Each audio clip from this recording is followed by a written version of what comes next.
Just what you need, another bloody Fokker. Anyway, this is the Fokker D.XXI. It's a fighter designed in 1935, and my goodness me, this thing is a convoluted history, to say the least.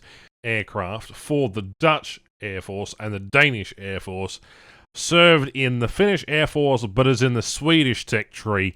The Germans did use them during the Second World War, and they built 148 of them. And this thing is a ball of fun. Rank 2, but rating 2.0, with 20mm cannons times 2, with 60 rounds per gun, and then 7.7 Browning machine guns times 2 as well. This thing hits like a dump truck, and it is fantastic fun. Top speed, well, you're never really going to get there. The rate of climb, however, 14.2 meters a second, although it is a bit slow, and that is its downfall. So we're going to go jump into some gameplay. Now, this thing is surprisingly fun. In fact, challenging yourself to really use it in an environment where necessarily it'd be useful is one thing altogether, but when you get an up tier, you get an opportunity just to muck around a bit. I think this thing really shines in that department. For 700 golden eagles, you can have yourself a slice of Dutch and Finnish aviation history for something that is just incredibly fun. This machine as a whole is something else to behold. And while we're here just airfield camping late into the match, these guys have come back to go land, and we're no real prime target. There's Corsairs, there's P-38s, this is a full up tier. And, we're kind of just having a bit of fun, so let's, put the aircraft down. So that's exactly what we're going to go do now. Mind the fast forwardness. Just going to have a bit of fun. We're going to go land it. Because why the hell not? And obviously, it sounds like an F1 race about to start, we're just going to have a ball of fun. That's the aim of it. As you can see, the KO-45 has just taken off. There's a PBM, and you know what? We've decided it is time to take off, because the YP-38 is also taken off, and they are a bit of a liability, or at least a threat. But just having a bit of fun, just landing around, just doing stupid stuff like you saw in the intro, crashing into a bridge, or flying under a bridge, or doing something fun. That's what this aircraft's all about. That Kai-45 doesn't know what's coming for him. Firing my machine guns off at him, I get a couple of hits. Next hit knocks out his oil. Can I get the kill? Let's pull down and pull our landing flaps down.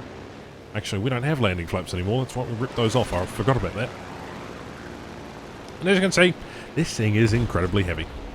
She's slow, she's heavy, she's fat, but she has 20mm cannons. And that is basically the best thing since sliced bread. This thing is fantastic. YP-38 thinks he's the top ace here. He's going after Apex, thinking that, he's untouchable. Here we are. Critical hit. He's going to try turn fighting. This is where things get a bit funky. You've screwed up when you're low speed and you're in something, you're trying to turn fight something that could probably outturn you. And just like that, YP-38 is down. Unfortunately, there is a Corsair. Now, remember what I said about energy turning? Yeah, this thing does not turn particularly well. It's got a fixed landing gear, which makes drag impossible, and you really can't do anything aside from just wallow in your own self-pity at this point in time. Both me and Apex here are absolutely screwed. That Corsair's nailed us on one approach. And while the aircraft does have decent flight characteristics, it's lacking on the maneuverability front. It can do so much in a certain time frame before losing a lot of speed, because that's when it loses most of its energy retention. The landing gear doesn't help here either, and that N1K1 didn't know what hit him. I fly this thing like I do a Ki-27, except the Ki-27 doesn't have two 20mm cannons.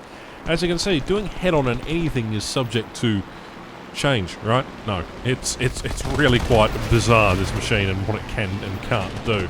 About to show you a clip here of me diving down on a 109 and just sort of spraying him from afar. But this machine is fun. It's a premium, and what else is there to say, really? Alright, cut to.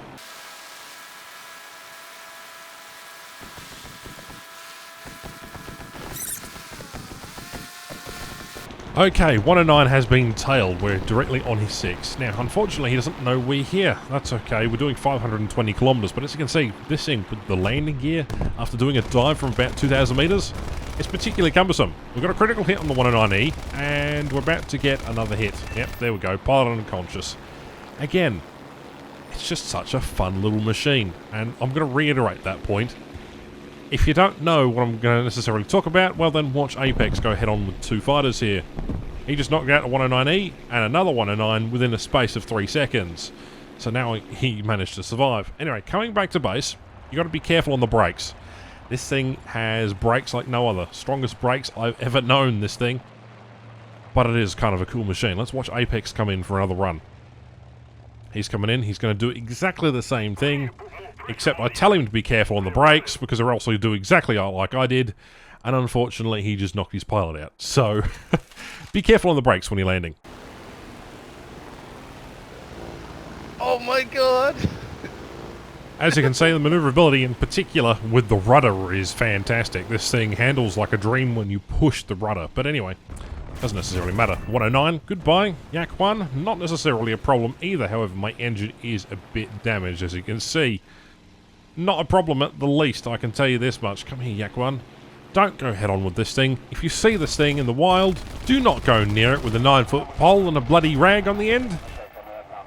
Because, again, you'll end up like that Yak 1. Alright, let's show you a full match this time and we'll go through the reasoning. I generally stay below about 2,000 meters in this aircraft. Even though it's got 14 meters a second climb rate, the engine power is really lacking, so by the time you get to that sort of altitude that other fighters can, you'll find that they have better engines and better performance. Now, your bane to your existence is CW21s and I-16s, both very good aircraft. Most of everything else can be dealt with, but just be wary of your positioning in relation to those types of aircraft, because they can be a bit of a pest to deal with. Obviously, they're faster, lighter, have better armament, although again, the only thing in this favour is the 20mm guns, which are bloody fantastic if you do ask me. Now, we are chasing this 109E. As you can see here, he is entering a dive, so there's no bloody way that we're going to be able to catch him, mate. He's gone. See you later, mate. There is a Yak 1 over there, and there's a I think it's a H81. Yeah, so basically P36 looking thing. And there's a Yak 1 to the right. Other than that, there is no real reason to sort of do much other than just sort of float around. And that J20, unfortunately, is so out there, I won't necessarily be able to help him. So pick your engagements wisely. Whatever is closest to you, you should probably engage. If that, try and pick your targets wisely. Try and pick your engagements wisely. Yak 1 is trying to go head on. I'm like, I don't want to risk taking any damage at this point in time with that many enemies around. And we have another 109 coming in. Again, avoid him, pull under his guns, pull away from him. He tries. Nice try, by the way, 109. Not necessarily good enough, however. Now we've got 3 aircraft on our 6, and a Yak 1 overpasses just there. As you can see here, speed drops ridiculously when you start entering a turn fight. CW21 is shooting down the P400, and again, friendly scares the living daylights out of me there. Moving on, we're going to turn a left bank towards the Yak 1 here. Now, in all honesty, I probably should have left this Yak 1 for this KI-43 here. Poor old Lights Out is going to have a hard time getting a kill, though, as I do end up by nabbing it. He's not quite dead just yet. And the reason I went for that kill is because, well, when he landed, he didn't necessarily get the kill, so obviously he didn't get a critical. So I do apologise. In hindsight, I should probably left it to that KI-43.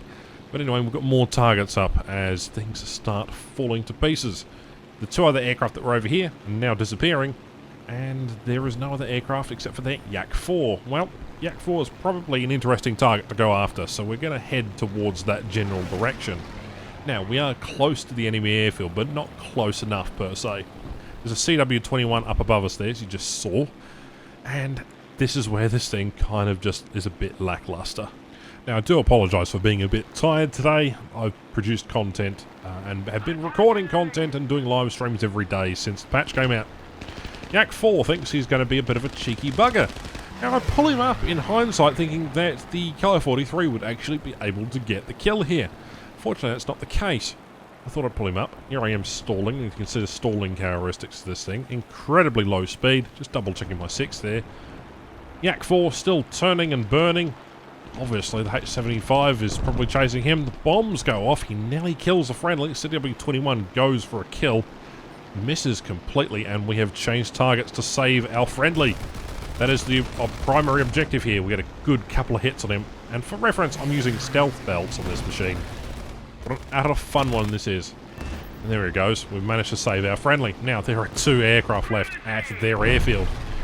Now we're going to turn back around towards the enemies that are just taken off from their airfield. But I must say, this is just a generalised experience of how this aircraft flies. Landing flaps, highly recommend. If you can, pick this thing up. Unfortunately, the H-75 takes out the H-81, which is basically the same aircraft. But don't go head-on with this machine at all. Please don't go head-on with it. Those 20mm are more effective than most 20mm guns I've seen in a long time. Now, we've got machine guns left. It's enough for a critical hit. Think we'll be able to cook him in time.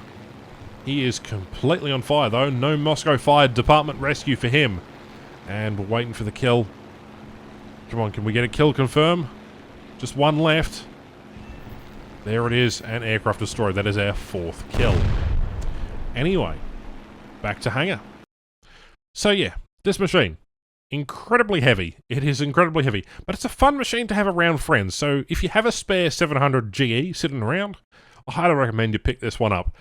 It's brought so much life back to the game. I think I've had fun in this one. It's different. It's better than top tier jets, and certainly a hell lot of more fun and rewarding, I suppose. So yeah, give it a try. And if you have any questions, let me know down below. Did you pick up this aircraft? Or did you not? Are you thinking about it? Why? How come? Let me know. Anyway, my name is Ash. Thank you very much for watching today's video. We'll see you sometime in the future. And I'll catch you next time. Cheerio.